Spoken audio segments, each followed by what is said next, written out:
Before we start, just a quick reminder to hit that subscribe button. Only 2% are subscribed at 1,000 subscribers. I'll be posting a special video. I pressed a ring into her palm and held it there. She froze like a wire pulled tight. I found it, my voice stayed steady and wrong. I'm Alex, 34, and I was already in trouble. Her fingers closed around the metal and then opened. She scanned my face for tremors I could not hide. I watched her breath shorten as if bracing for impact. If she asked one more question, I would crack. Where? Her hand didn't move. Behind the couch, I kept my eyes low. We had torn that couch apart yesterday. The room shrank and the lie got louder. She walked to the couch and lifted cushions fast. Fabric scraped and foam hissed under her grip. She checked the frame, then the floor gap. I stayed still and counted the seconds out. She returned with the ring between thumb and forefinger. She slid it on and twisted once and then again. Her gaze fixed on the filigree near the setting. Something in her face fell a notch. It feels sharper, she rubbed the curl with her nail. Cleaning did that, I went for simple and quick. I cleaned it when I found it, I added too fast. Her eyes narrowed and did not blink. She opened her phone and tapped through photos.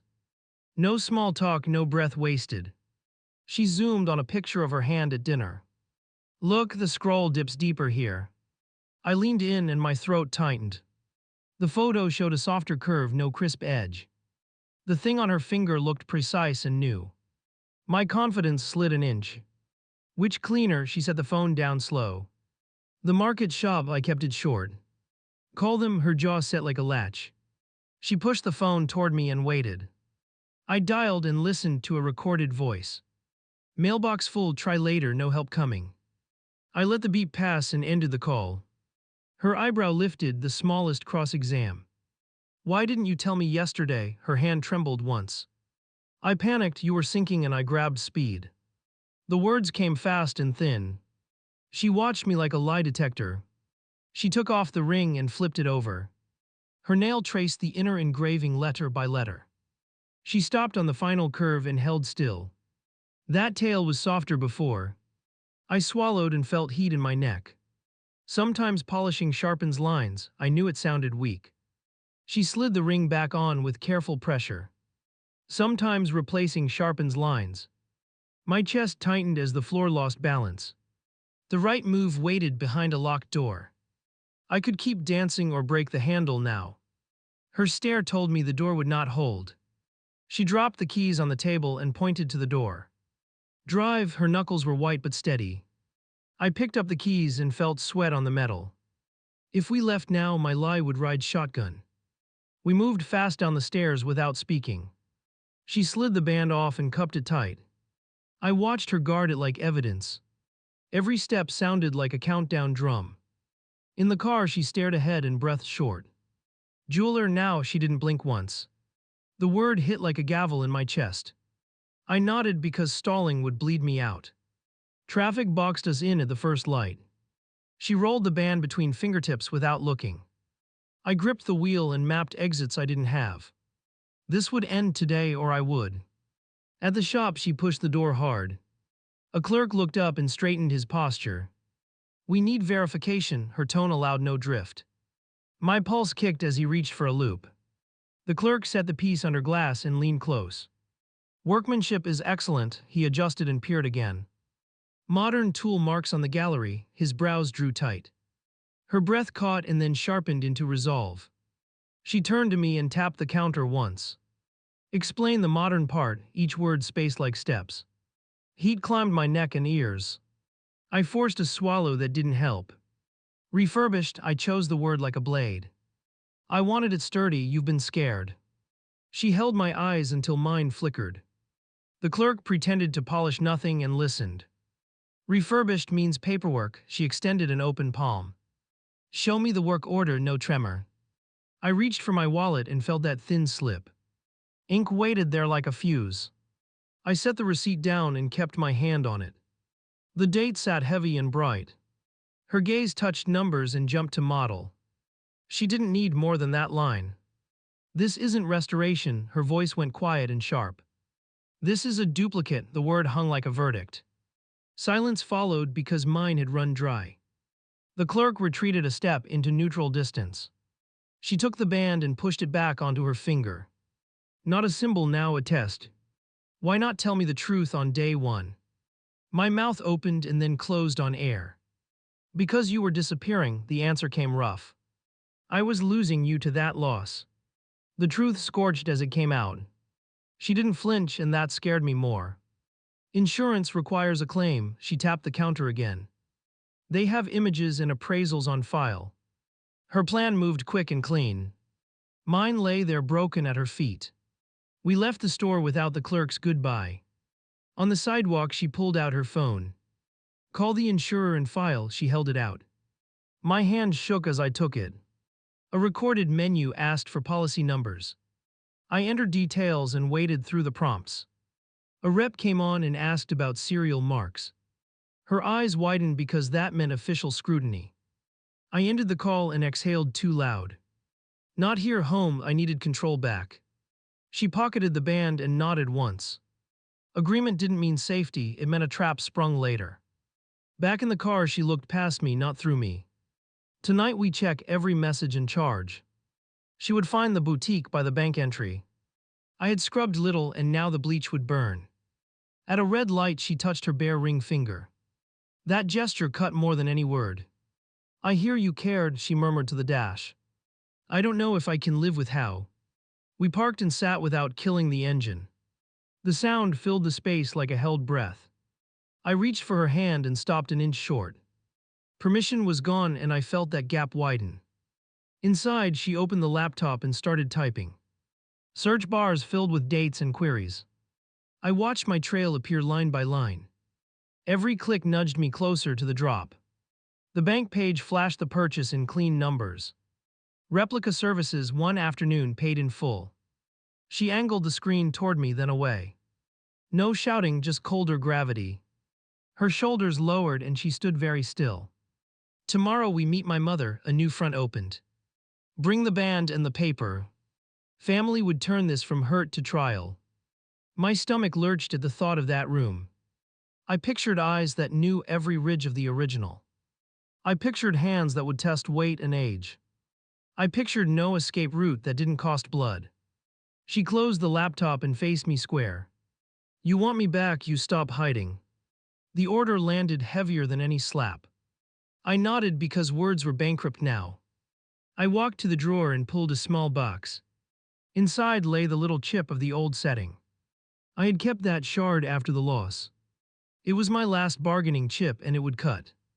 I placed the tiny fragment on the table and stepped back. Her eyes locked on the jagged edge and then on me. That came off during the loss, I managed, voice steady enough. Test it tomorrow if you still want me around. She pinched the shard with 2 fingers and felt its bite. Where did you keep this? She didn't look away. In a drawer I never open, I answered and braced. She breathed once slow, then nodded without softening. We need chain of custody. She pulled out her phone. Bag it, seal it, no more improvising. I fetched a small envelope and pressed the flap shut. She wrote the time across it like a boundary line. Tonight we retrace, she said and grabbed her coat. I followed, grabbing the keys because stalling had failed. We left the apartment in crisp silence. On the landing she paused, then kept moving fast. We started at the market where the panic had begun. She walked the aisles with her gaze on the floor. I scanned corners, drains, every crack that could swallow metal. My chest tightened with every empty spot we passed. Stop, she crouched near the service counter and checked the grate. Looks like it could catch small pieces. I knelt beside her and pulled at the screen. The screws didn't budge and a manager approached. Maintenance opens that, the manager said while crossing arms. Emergency, she showed the envelope like a badge. Family piece lost here, we need to look. His posture eased, but he still weighed liability. I'll log a ticket for the morning, he offered without commitment. Tonight, she replied and held that stare. I added, we sign a waiver if needed. He sighed and reached for the tool set. The panels swung up and dust puffed into air. I slid my hand along the trap and felt nothing. She used a small magnet strip and swept the channel. A bottle cap clicked against it and that was all. We thanked the manager and moved outside again. Next place, she said, already walking toward the lot. I kept pace and tried not to think. Thinking made the ground tilt under my feet. At the curb, she stopped short and pointed down. A faded notice warned about camera surveillance. Footage request, she muttered and snapped a picture. Timeline narrows if someone grabbed it. I imagined a stranger pocketing our history and keeping it. Anger rose, then cooled under the bigger problem. I had lied to fix a hole and cut a canyon. She watched me wrestle and didn't offer cover. We reached the garage where we had argued that day. She checked the payment machine for gaps and snags. I ran a finger along the ledge and found grime. She shook her head and pulled me toward the stairwell. Halfway down, she stopped and held out her palm. Give me your wallet, no wiggle room left. I handed it over because hiding had become useless. She opened it and removed the boutique card. That's the craftsman, she tucked the card into her pocket. We visit him after my mother. I heard the order inside the plan and swallowed. Craftsman meant questions I didn't want answered. Back home, she placed the envelope in the freezer. Preserve oils, she said and shut the door. Practical, decisive, relentless. I felt both grateful and terrified. Sleep in the other room tonight, she stood by the doorway. Bring the paper, the box, everything. I nodded because arguing would only burn more ground. She turned away and the hallway felt longer. Alone, I laid the boutique invoice beside the empty ring case. I rehearsed words that didn't sound cheap. Apology without hedge, full detail, no spin. I practiced until my mouth went dry. Noise at the door made me freeze in place. She stepped in and set a glass on the dresser. Water, you'll need it tomorrow. She paused like she might say more, then left. Morning came with a knot in my stomach and no appetite. She dressed quickly and tucked the envelope into her bag. We go now, she said, not unkind, not warm. I followed because momentum was the only thing I had. In the car, she dialed her mother and spoke 3 clipped sentences. Coming over, bring your loop and notes. She ended the call and gripped the wheel until her knuckles blanched. I stared at the road and counted breaths I couldn't catch. Ground rules, she said without looking at me. No excuses, no edits, answers only. I agreed and felt the corner I had painted. Sitting there, I decided to stop defending. We pulled up to the house and killed the engine. She didn't move right away, which scared me. Finally, she unbuckled and looked at me straight on. If there's anything else, say it before the door opens. Yes, the word climbed out of me and stayed. I bought the copy before the first breakdown. Her shoulders lifted and fell once. Then walk inside and own that timeline. Her mother opened the door before we knocked. I felt the air change as she took us in. She gestured to the table and laid out tools. Her eyes were clear and unforgiving. Place what you have, her voice was measured. I set the replica down and stepped back. She examined prongs, shank, engraving, every detail. Her silence weighed more than any speech. Where is the authentic piece? She looked up finally. We lost it, I admitted and kept my voice steady. She reached for the envelope and held it to the light. This chip could be from the original or not. She slit the seal and tipped the fragment onto a pad. Magnifier hovered, then dipped. Her jaw tensed and her mouth pressed thin. I braced for impact that might never end. This ridge matches my notes from years ago. She tapped the edge where a scratch interrupted the line. Consistent with where I recorded then. My heart started up again and stumbled. She lifted her gaze to my wife, not to me. This piece is real, the band on his paper is not. I exhaled but didn't feel any relief. Truth helps but trust stays in the case. We report the loss and register the fragment. She handed the chip back in a fresh bag. Chain starts today, not when he decided. Every syllable hit and left a mark. My wife didn't look at me for a long beat. Next stop is the boutique, she said and grabbed her purse. Her mother nodded and gathered the tools with practiced calm. The real trial waited 3 blocks away and we all knew it. I pushed open the workshop door and the bell snapped. He glanced up from a bench and froze halfway through emotion. My wife stepped beside me and set the bag down hard. We were not here to browse and he felt it. Your replica, she said, placing the band on the pad. He flinched at the word like it carried a fee. Her mother unfolded a note sheet and laid it flat. We need your process start to finish, now. He reached for the piece, then stopped and wiped his hands. Standard commission, photo references, wax mold, cast, Polish. Her mother lifted a brow and waited without blinking. He stalled, then added, you approved images by email, right? No, she folded her arms and didn't move. You delivered this without any proof trail. He glanced toward a drawer and closed it too quickly. My stomach tightened because secrets live in drawers. Her mother placed the fragment on his mat. Examine this, identify origin if you can. He raised a lens and studied the chipped ridge. Shoulders tightened, then dropped as recognition hit. I've seen that scar, he murmured, eyes still down. Not from your commission, from upon evaluation. My wife stiffened and leaned in without touching anything. Where, when, give us the address. He rubbed his thumb along the pad's edge and stalled. They brought a vintage band with this exact abrasion. Date, her mother press. Ed tapping the note sheet twice. He swallowed and said last month, early before lunch. They wanted a quick appraisal and no paperwork. He refused because the mark looked recorded somewhere. He thought of liability and chose caution.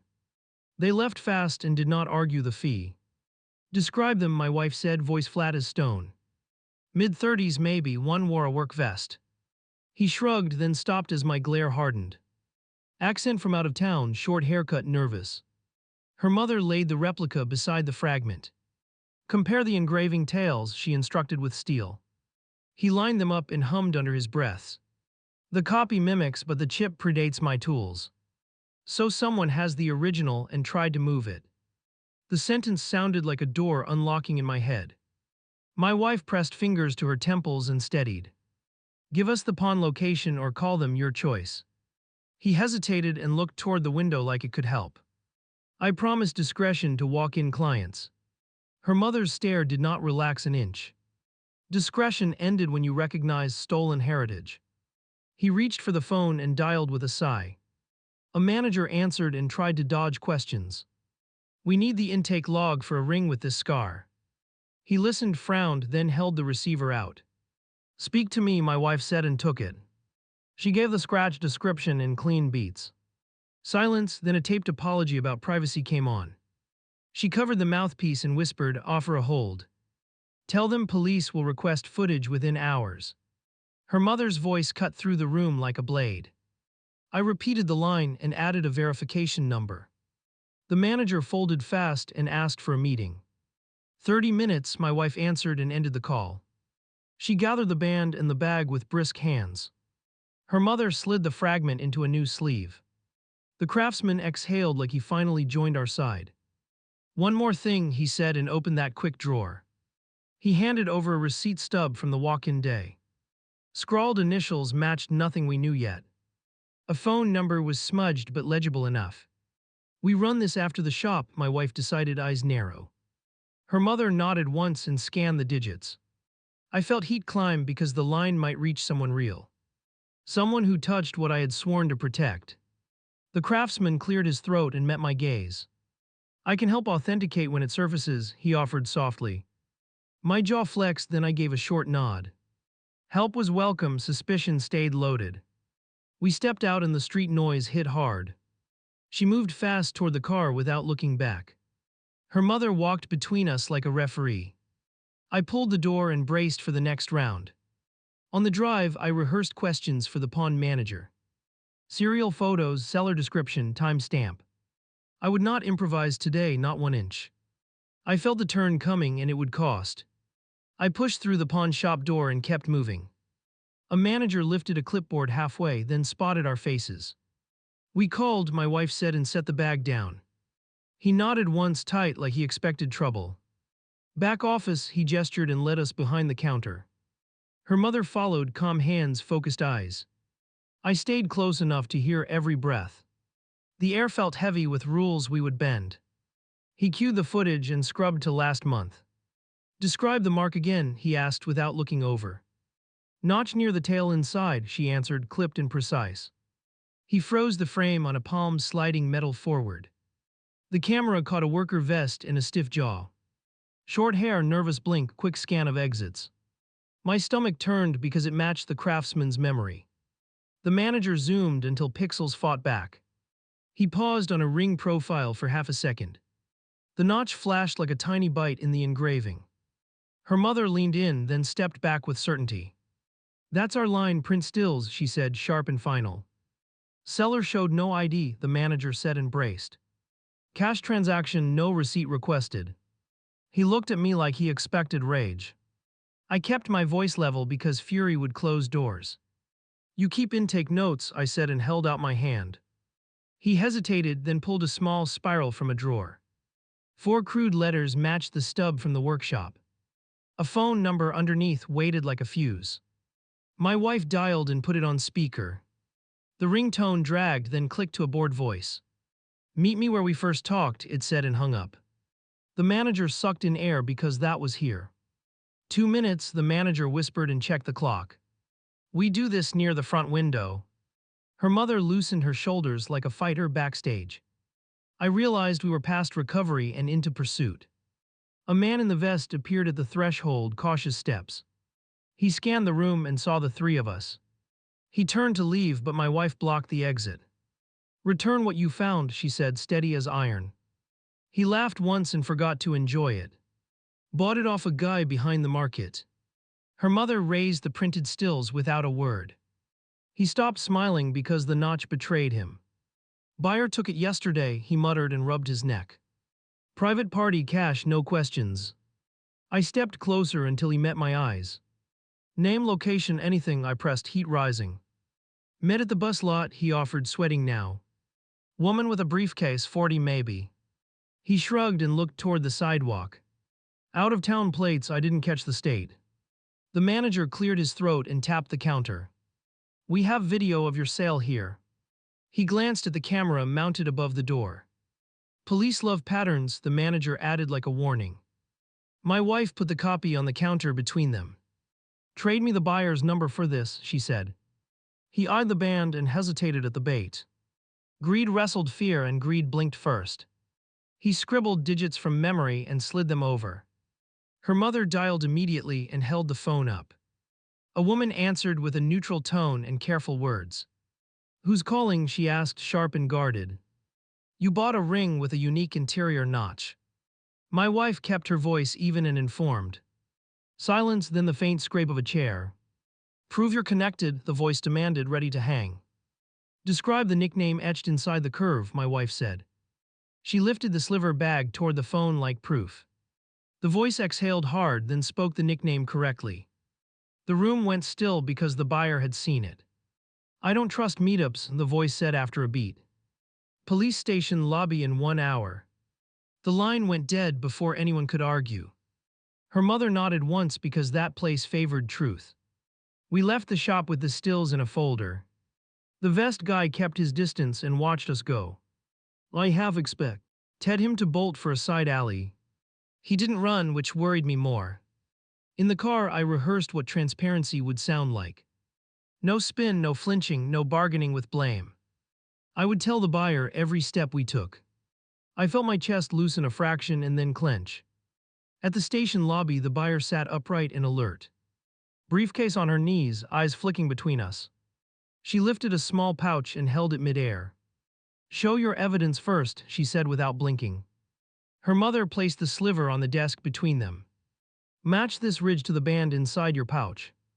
The buyer leaned forward, curious despite herself. She slid the pouch open and drew breath through teeth. The ring in her hand carried that tired notch. Exact placement, exact depth, no room for doubt. She compared the ridge to the sliver through a lens. A slow nod followed, then a longer pause. "I bought it yesterday from a freight driver," she said.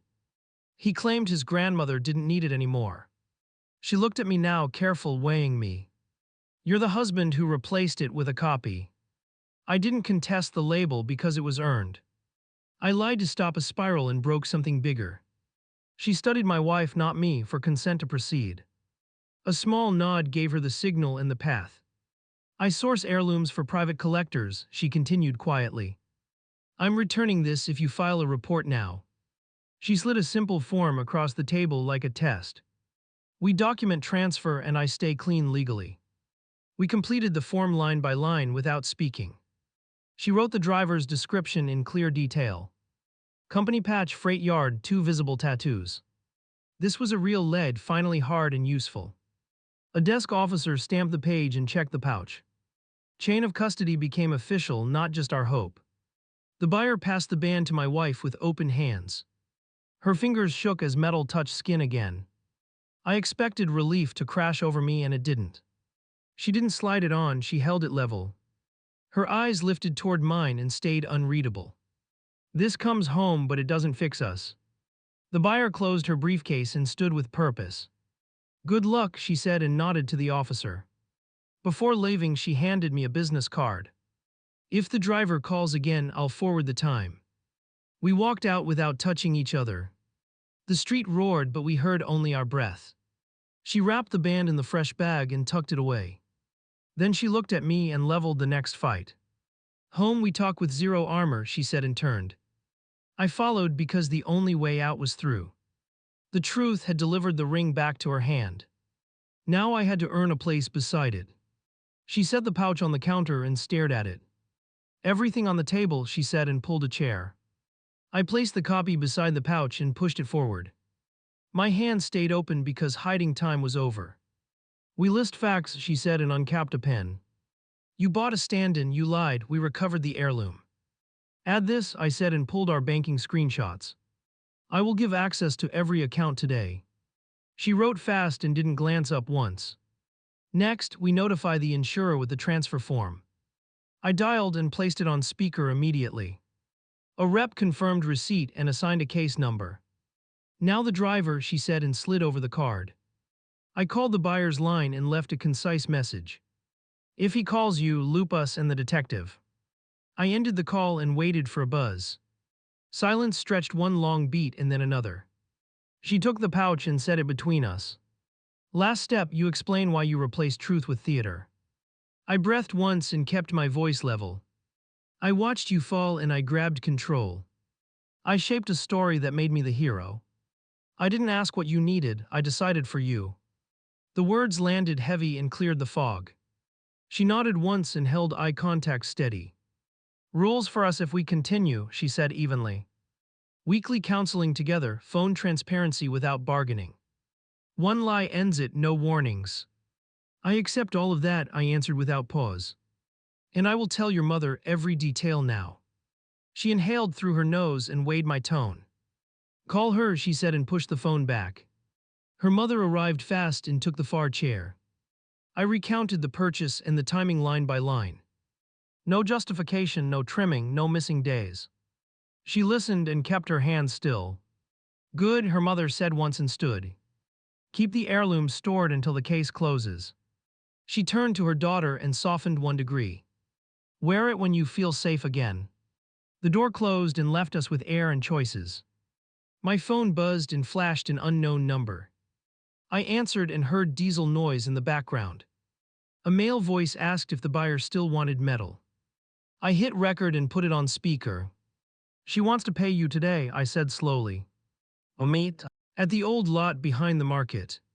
Bring the item, bring no one. He agreed too fast and named 30 minutes. I texted the detective the details and location. She watched my thumbs move and gave a short nod. We left the copy on the table and grabbed our coats. We parked 2 blocks away and waited in the car. Plainclothes officers moved into position near the fence.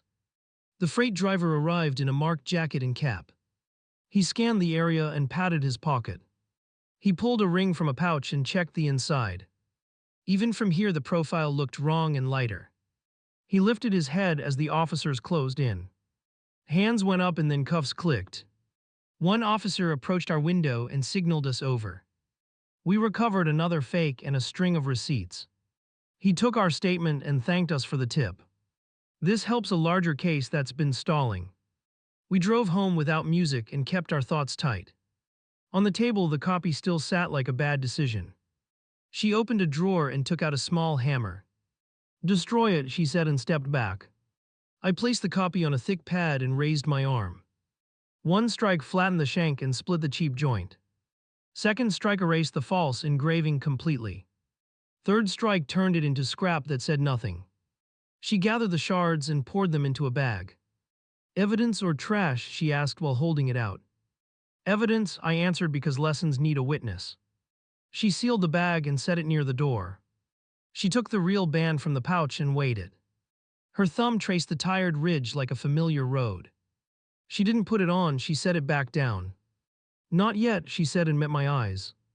I want a plan for us on one page, she added. Appointments, money, boundaries, how we talk during fights. I wrote while she watched and corrected when needed. We signed the bottom like a small treaty.